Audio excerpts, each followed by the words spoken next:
Hello everyone, అందరికీ நமஸ்காரம். இன்றைக்கி நம்ம சேனலில் நம்ம பார்க்க போகிற டிஷ் என்னென்னு பார்த்திங்கன்னா வெஜ் புலாவ். ஒரு சிம்பிளான வெஜ் புலாவ் தான் நம்ம இன்றைக்கி பார்க்க போகிறோம். ஃபர்ஸ்ட் ஒரு ப்ரெஷர் குக்கர் இல்லைன்னா ப்ரெஷர் பேன் எடுத்துக்கோங்க. அதில் கொஞ்சம் ஆயில் விட்டு சில்லி பவுட்ரு போட்டுக்கோங்க. இது நம்ம எதுக்காக போடுறோன்னா, காலிஃப்ளவரை வெறுமனே போடாமல் உங்களுக்கு நல்லா ரோஸ்டாகி வரணும்னு நினைக்கிறவங்க இந்த மெத்தடை ஃபாலோ பண்ணலாம். ஆல்ரெடி நான் சுடுதண்ணியில் மஞ்சத்தூள் போட்டு காலிஃப்ளவர் வேக வச்சு எடுத்துட்டேன். ஸோ இப்போ அதை வந்துட்டு இந்த மசாலாவில் நல்லா பெரட்டி எடுத்து வச்சுக்கிறோம். அடுத்து அதே பாத்திரத்தை கழுவி எடுத்து கொஞ்சம் ஆயில் விட்டு கொஞ்சம் நெய் விட்டு பிரியாணி ஐட்டம்ஸ் எல்லாமே போட போகிறோம். நெய் ஊற்றும் போது உங்களுக்கு நல்லா ஃப்ளேவர்ஃபுல்லாக இருக்குன்றதுக்காக நான் நெய் யூஸ் பண்ணியிருக்கேன். நெய் பிடிக்காதுன்றவங்க அவாய்ட் பண்ணிக்கலாம்.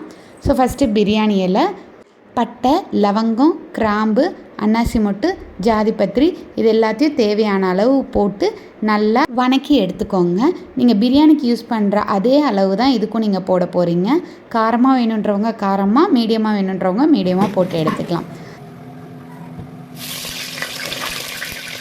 ஸோ இது நல்லா வணங்கின உடனே கருவேப்பிலையை இந்த ஸ்டேஜில் நம்ம போடுறோம். கருவேப்பிலை நல்லா வணங்கி வந்ததுக்கப்புறம் இஞ்சி பூண்டு பேஸ்ட் ஆட் பண்ணிக்கிறோம். நான் 1 ஸ்பூன் அளவுக்கு ஃபுல்லாக இஞ்சி பூண்டு பேஸ்ட் எடுத்திருக்கேன். ஸோ இப்போ நான் சமைக்கிறது எல்லாமே ஒரு 4 ஆளுக்கு சமைக்கிற அளவுக்கு எடுத்திருக்கேன். இந்த இஞ்சி பூண்டு பேஸ்ட் நல்லா கலந்து பச்சை வாசனை போனதுக்கப்புறம் நீங்கள் பச்சை மிளகாயை சேர்த்துக்காங்க. நீல வாக்கில் நறுக்குன்னா பச்சை மிளகாய், நான் இங்கே 4 பச்சை மிளகாயை சேர்த்துருக்கேன். உங்கள் காரத்துக்கு ஏற்ற மாதிரி நீங்கள் சேர்த்திக்கலாம். அடுத்து 3 பெரிய வெங்காயம் நல்லா தின் ஸ்லைசஸாக கட் பண்ணி சேர்த்துக்கோங்க.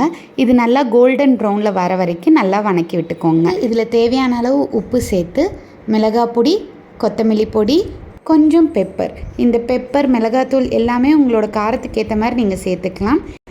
இப்போ இது நல்லா கலந்து பச்சை வாசனைலாம் போனதுக்கப்புறம் ஊற வச்சு எடுத்த பட்டாணி சேர்த்துக்கலாம். உங்களுக்கு வேறு ஏதாவது காய்கறிகள் வேணும்னாலும் நீங்கள் இது கூட சேர்த்துக்கலாம். இப்போ இது எல்லாமே நல்லா கலந்து விட்டுட்டு தண்ணி ஊற்றி கொஞ்ச நேரம் கொதிக்க விடணும். நான் இங்கே சாதா சாப்பாட்டு அரிசி தான் யூஸ் பண்ணுறேன். ஸோ 1 டம்ளர் அரிசிக்கு 2 டம்ளர் தண்ணி ஊற்றிக்கிறேன். நீங்கள் பாஸ்மதி ரைஸோ இல்லை உங்கள் வீட்டு அரிசி போடுறதா இருந்தால் அதுக்கேற்ற மாதிரி நீங்கள் தண்ணியோட அளவை சேர்த்துக்கலாம். தண்ணி நல்லா இந்த மாதிரி கொதித்து வர டைமில் பாதி லெமன் எடுத்து இதில் புழிஞ்சு விட்டுக்கலாம். பிரியாணி, புலாவ் அந்த மாதிரி சாப்பாடு செய்யும் போது இந்த மாதிரி லெமன் யூஸ் பண்ணிங்கன்னா உங்களுக்கு சாதம் ஒன்றோட ஒன்று ஒட்டாமல் உதிரி உதிரியாக கிடைக்கும். தண்ணி நல்லா கொதித்து வரதை நீங்கள் பார்க்குறீங்க இல்லைங்களா? இந்த ஸ்டேஜில் எல்லா ரைஸ்க்கும் பண்ணுற மாதிரி தான் நல்லா இப்படி கொதித்து வரும்போது அரிசி எடுத்து இதில் போட்டுருங்க. நல்லா கழுவி ஊற வச்ச அரிசியை நான் இப்போ இதில் சேர்த்துக்கிறேன். சேர்த்து நல்லா கலந்து விட்டுக்கோங்க. கொதித்து வர இந்த தண்ணியில் நம்ம இப்போ புதினா சேர்த்திக்க போகிறோம். இது ஃப்ளேவருக்காக தான். நெக்ஸ்ட்டு இதில் ஷாலோ ஃப்ரை பண்ணி வச்ச காலிஃப்ளவர் சேர்த்திக்கோங்க.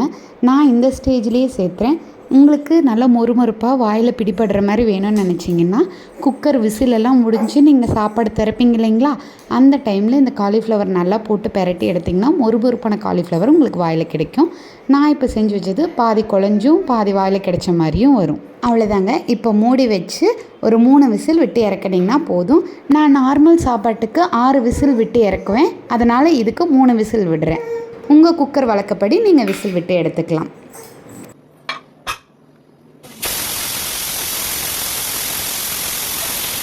சுவையான கலர்ஃபுல்லான வெஜ் புலாவ் ரெடி.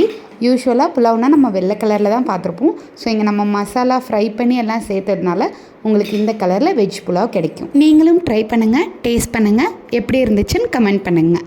மறக்காமல் நம்ம சேனலை சப்ஸ்கிரைப் பண்ணிடுங்க.